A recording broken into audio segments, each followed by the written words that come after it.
Olá, pessoas! Sejam bem-vindos à Academia de Neurônios. Meu nome é Soraya, eu sou especialista em nada e aqui você é convidado por mim para pensar. E eu estou trazendo sempre algumas ideias aleatórias aqui, muitas baseadas em literatura, mas às vezes não. Como hoje, por exemplo, que quero falar com vocês sobre o poder do pequeno. E para isso eu trouxe um exemplo que é um pouco triste, mas acaba tendo um final interessante, que é a história dos irmãos Scholl, o Hans e a Sophie. Eles eram irmãos nascidos na Alemanha. Eles frequentaram na Alemanha da Segunda Guerra sob o regime nazista de Hitler, tá? Não é qualquer coisa não.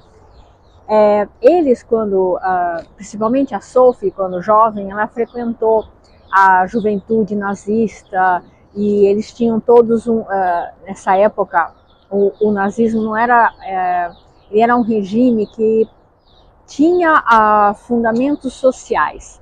Então os jovens desde a mais tenra idade eles frequentavam certas instituições que era tipo assim os escoteiros, tá? E aí lógico, tinham brincadeiras, tinham acampamento, era um negócio muito divertido para eles. As crianças gostavam, lógico, né? Faziam amizades, namoravam, tinha todo esse aspecto assim, social. O lado negro de tudo isso, é óbvio, acho que vocês já sabem, é que era incutido na cabeça desses jovens essa idolatria por Hitler, a obediência ao nazismo, né, ao sistema nazista, tornando esses jovens assim mini soldadinhos, e que inclusive muitos eles até delatavam os próprios pais, os próprios membros da família. Eles iam lá e deduravam se por um acaso eles desconfiassem que alguém da família estivesse assim, não estivesse aceitando totalmente a ideologia de Hitler. Isso daí é muito comum em regimes autoritários.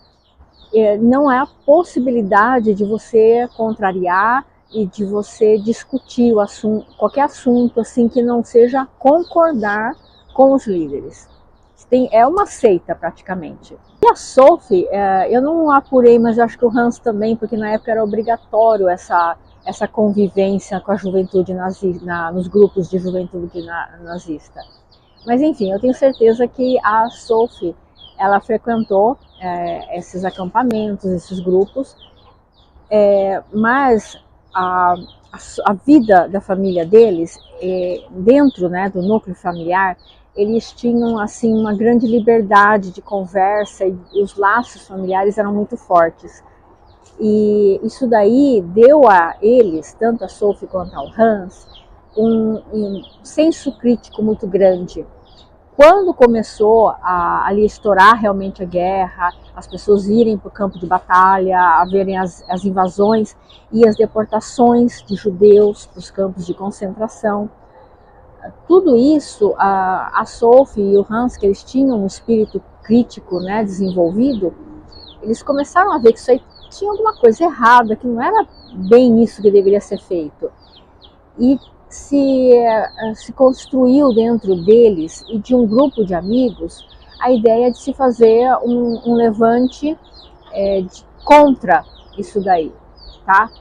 De se fazer um movimento que fizesse uma oposição contra o movimento nazista. Gente, isso era uma coisa muito difícil de acontecer, porque nós estamos falando de 1939, 40, onde a única forma de você você conseguir espalhar suas ideias seria publicando um livro ou através do rádio ou de jornais e revistas. E na Alemanha, o governo nazista ali, ele tinha seus tentáculos sobre todos os meios de comunicação. Um cara que fazia isso, né, para o Hitler era o Goebbels, que era do Ministério da Propaganda.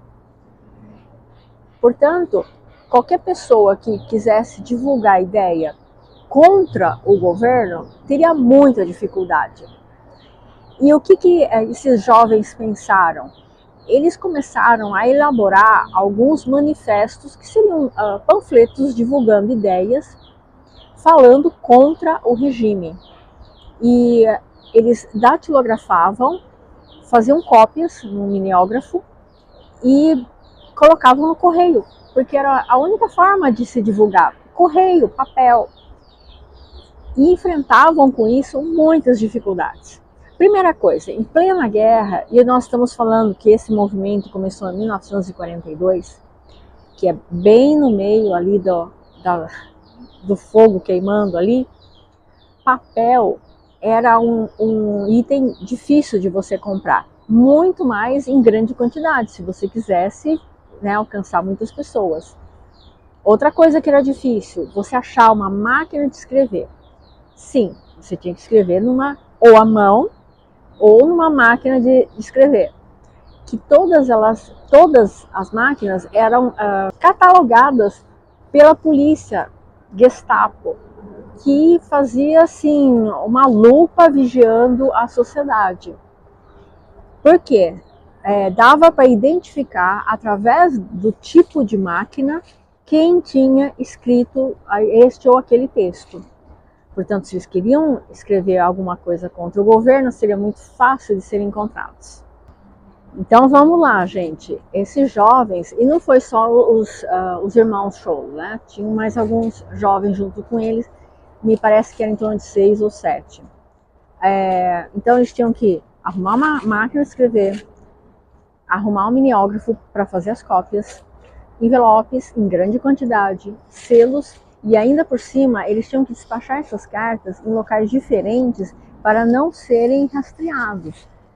E enviavam essas correspondências para várias pessoas em várias regiões ali da Alemanha e em Viena também, para irem mudando o mindset das pessoas, porque muitas ali estavam iludidas pela propaganda nazista, achando que assim, nossa, é isso mesmo, é o que a gente tem que fazer, e o grande líder, e o pai da Alemanha, e todas essas ideias que a propaganda nazista jogava na população. Eles foram divulgando, fizeram esses manifestos, só que teve uma hora que deu errado, deu ruim para eles. E isso aconteceu num dia em que todos eles frequentavam a Universidade de Munique, e eles estavam distribuindo esses folhetos dentro da universidade, quando chegou a polícia, para justamente pegar eles. E lógico, conseguiram. 4 foram presos, interrogados, julgados e executados num período de 4 dias. Uma coisa assim, rápida demais, que seria impensável se a gente estivesse falando de um governo democrático.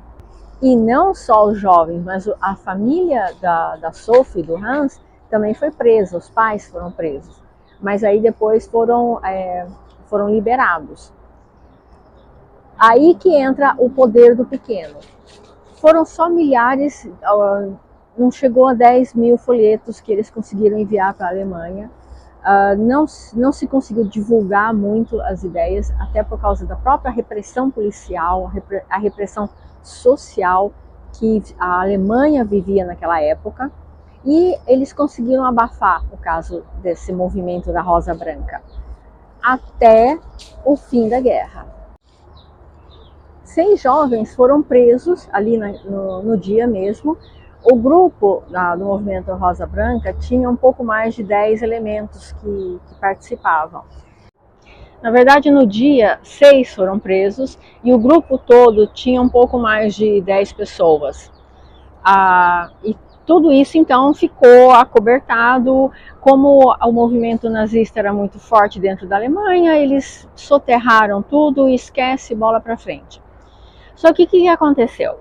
Depois que acabou a guerra, a Alemanha perdeu, né? Vamos lembrar disso. E a moral do povo alemão ficou muito baixa, porque, primeira coisa, o país inteiro estava, totalmente destruído, e fisicamente destruído mesmo. Nós estamos falando de bombardeios constantes em todas as cidades. Então tinha cidade ali que só virou um monte de pedra. Não tinham dinheiro. A metade do país praticamente estava sob o domínio dos aliados, né, dos Estados Unidos, França e Inglaterra. A outra metade ficou nas mãos da União Soviética. Tiveram aquela história de divisão, né, da Alemanha. E os alemães, quando teve a descoberta dos campos de concentração, com a morte de milhões de judeus, e não só judeus, tá, gente? Tinham outras minorias também, ciganos, gays, padres católicos também foram para os campos de concentração. No final da guerra, na verdade, era qualquer um que não concordasse com Hitler ia acabar lá num desses campos.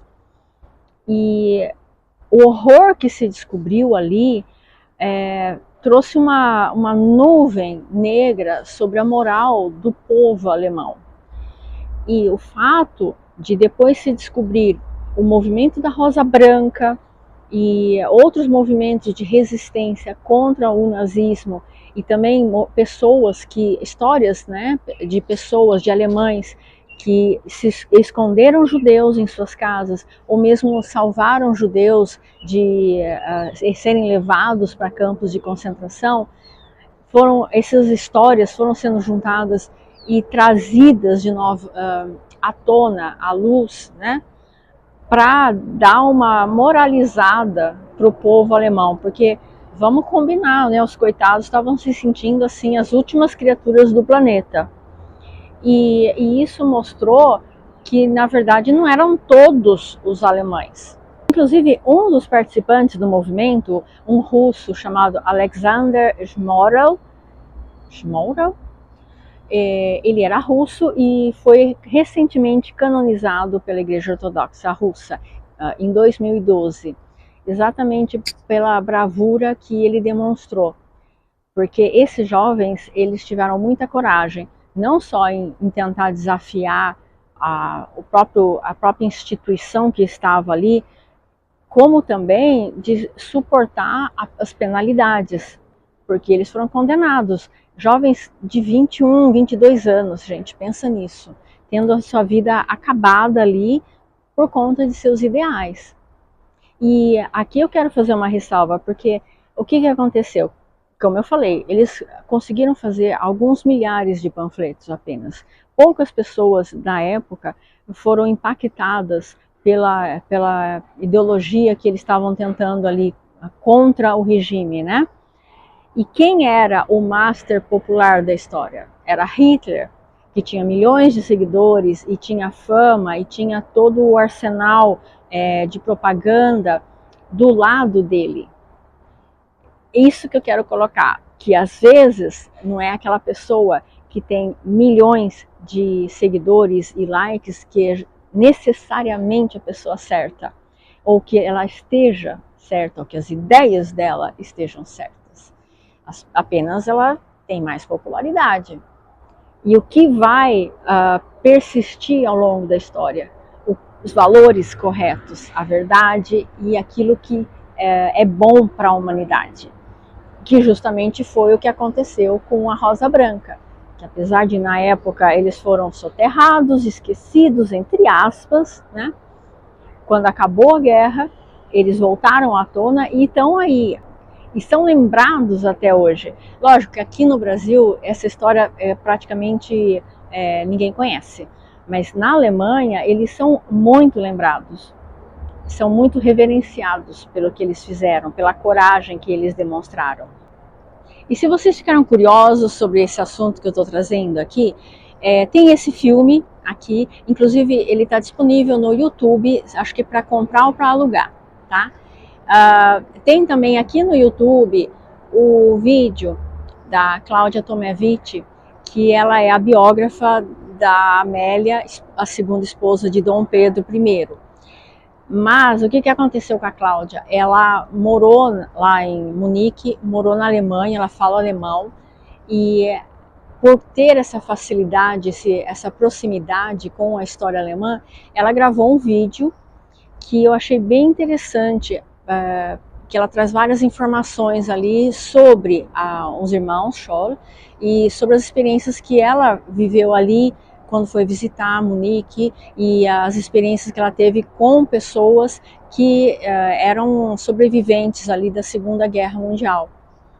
E inclusive tem uma história que eu gostaria aqui de conversar com vocês, porque ela comenta no vídeo que ela fez um trabalho voluntário num asilo com pessoas que tinham vivido a época do nazismo, né? E essas pessoas costumavam falar para ela que a melhor época da vida delas foi justamente quando elas participaram desses grupos de juventude nazista.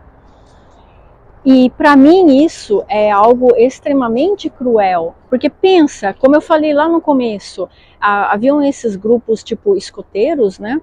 E as pessoas se divertiam, só que elas estavam se divertindo e suas lembranças estão acopladas com um sistema nocivo para a civilização. É mais uma crueldade que o nazismo trouxe para a humanidade, além da devastação física, de destruir pessoas fisicamente, cidades, eles também destruíram sonhos de uma geração inteira que ficaram assim presos à imagem da juventude que eles viveram naquela época. Eu acho assim isso horrível, sinceramente. Enfim, era isso que eu queria trazer para vocês, essas informações, e exatamente essa reflexão sobre que nem sempre algo pequeno ou desconhecido é inútil ou a gente tem que desconsiderar. Ficar valorizando aquilo que tem muitas visualizações ou muitos seguidores, porque às vezes o popular não é necessariamente a melhor opção. Essa reflexão que eu quero trazer aqui para vocês, para os seus neurônios trabalharem e vocês mastigarem isso. Agradeço muito vocês que ficaram aqui até o final do vídeo. Se vocês gostaram das informações que eu trouxe aqui, dá um joinha aqui para dar uma força para o canal. Se não gostaram, pode dar um dislike também. E se puderem se inscrever para ajudar a divulgar o meu trabalho, eu agradeço. Beijos para vocês e até a próxima!